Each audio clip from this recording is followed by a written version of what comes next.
सलाम और हकीम साहब चैनल पर खुशामदीद। इस चैनल में मैं आपको तिब्बे यूनानी और कुदरती तरीका इलाज के बारे में मालूमात देता हूँ। और आज का मौजू है सुरमा, जो कि एक सुन्नत नबवी है और आंखों की हिफाजत और आंखों की तकवियत के लिए बहुत मौसर है। इस वीडियो में मैं आपको बताऊंगा कि सुरमा क्या है, इसे कैसे बनाते हैं, इसके फायदे और खूबियां क्या हैं, इसे मुख्तलिफ अमराज में कैसे इस्तेमाल करते हैं, इसके इस्तेमाल करते हुए क्या क्या एहतियातें करनी चाहिए, और इसके अलावा भी बहुत कुछ। तो ये वीडियो आखिर तक देखिए। लेकिन अगर आपको कोई खास इंफॉर्मेशन चाहिए तो वीडियो की टाइमलाइन, कमेंट्स और डिस्क्रिप्शन में मौजूद है। नाज़रीन, मैं एक सर्टिफाइड हकीम हूँ, यानी कि सनद याफ्ता हकीम हूँ, और पिछले 20 सालों से भी ज्यादा अपने पेशेंट्स का कुदरती और यूनानी अद्वियात के जरिए इलाज कर रहा हूँ। इस चैनल और वीडियो को बनाने का मकसद मेरा आपके साथ अपना इल्म और तजुर्बा शेयर करना है।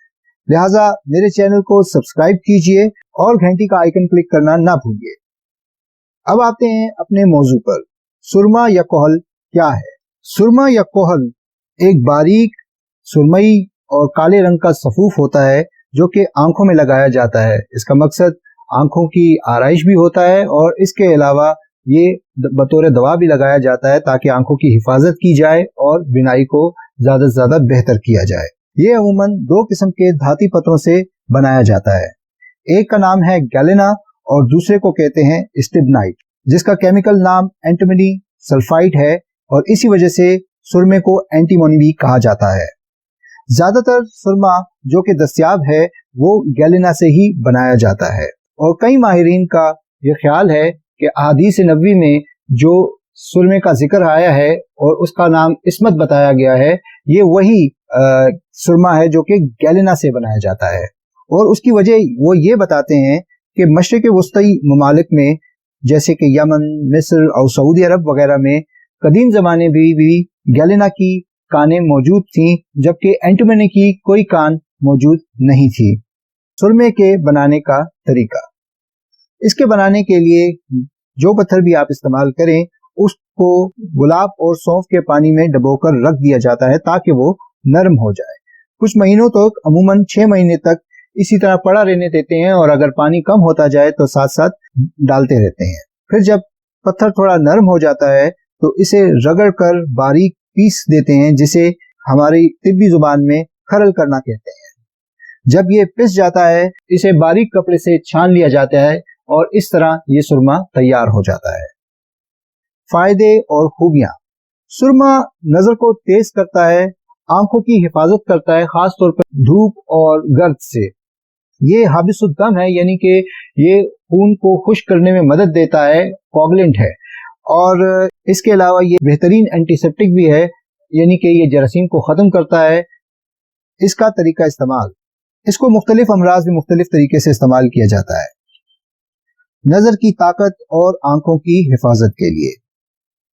नजर की ताकत और आंखों की हिफाजत के लिए सुरमे को इस्तेमाल करने का तरीका वही है, बेहतरीन है, जो कि तिब्बे नबवी में बताया गया है, यानी कि ताक मिकदार में सुरमे को आंखों में लगाया जाए। बेहतर है कि सोने से पहले सबसे पहले सीधी आंख में 3 बार सुरमे की सलाई को लगाया जाए, फिर इसके बाद उल्टी आंख में 2 बार सुरमे की सलाई को लगाया जाए।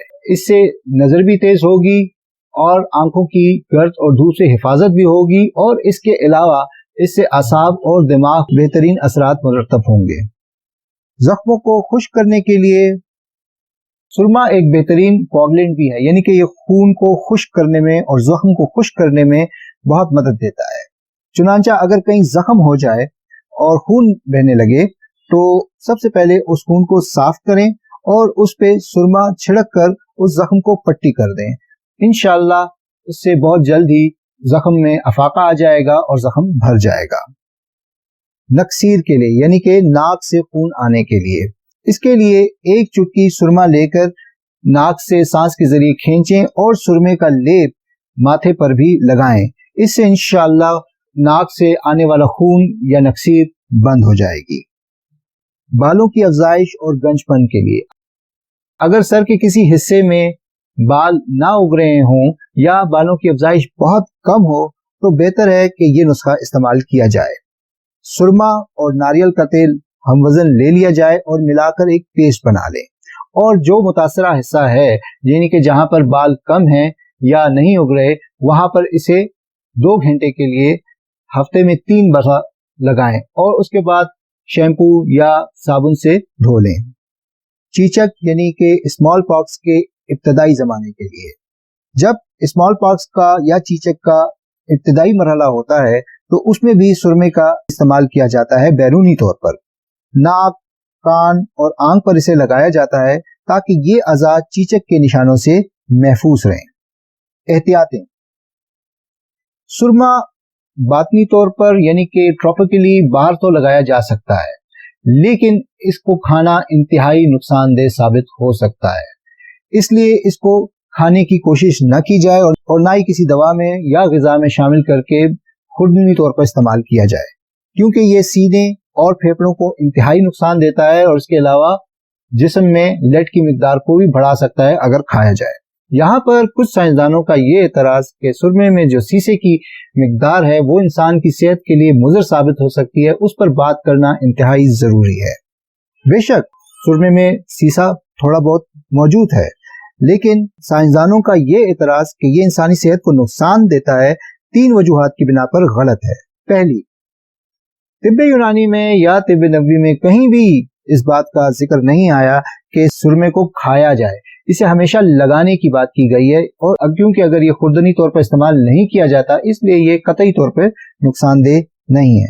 दूसरी बात, सीसा जो कि सुरमे में पाया जाता है वो पानी में हल नहीं हो सकता यानी कि इनसॉल्युबल है। तीसरा, कोई रिसर्च आज तक ऐसी नहीं आई जो कि अमलन ये साबित करके दिखाए कि वाकई ही किसी को आज तक सुरमे से नुकसान पहुंचा हो और उसकी जिस्म में लेड की मिकदार यानी कि सीसे की मिकदार हद से ज्यादा बढ़ गई हो। सदियों से ये इस्तेमाल किया जाता है और आज तक हमने कोई ऐसा केस नहीं देखा जिससे ये साबित होता हो कि जो सुरमे के इस्तेमाल से किसी को कोई नुकसान पहुंचा हो। इसीलिए हम ये वसूख से कह सकते हैं कि सुरमा इस्तेमाल करने से इंसान को किसी किस्म का नुकसान ना हुआ है और ना ही इंशाअल्लाह आगे होगा। मिजाज या तासीर या टेम्परामेंट: सुरमे का मिजाज सर्द में दर्जा 2 और खुश्क दर्जा 3, और अब आखिर में इसके मुख्तलिफ नाम। अंग्रेजी में जैसे कि मैं बता चुका हूँ एंटीमोनी, उर्दू में और हिंदी में इसे सुरमाई कहते हैं और फारसी और पर्शियन में भी इसे सुरमाई कहते हैं। अरबी में इसे कोहल कहते हैं और चाइनीज मैंडरिन में इसे ताई कहते हैं। मुझे कमेंट्स में ये जरूर बताइएगा कि आपको सुरमे का कौन सा इस्तेमाल सबसे ज्यादा पसंद आया। सेहतमंद रहें, खुश रहें, अल्लाह हाफिज।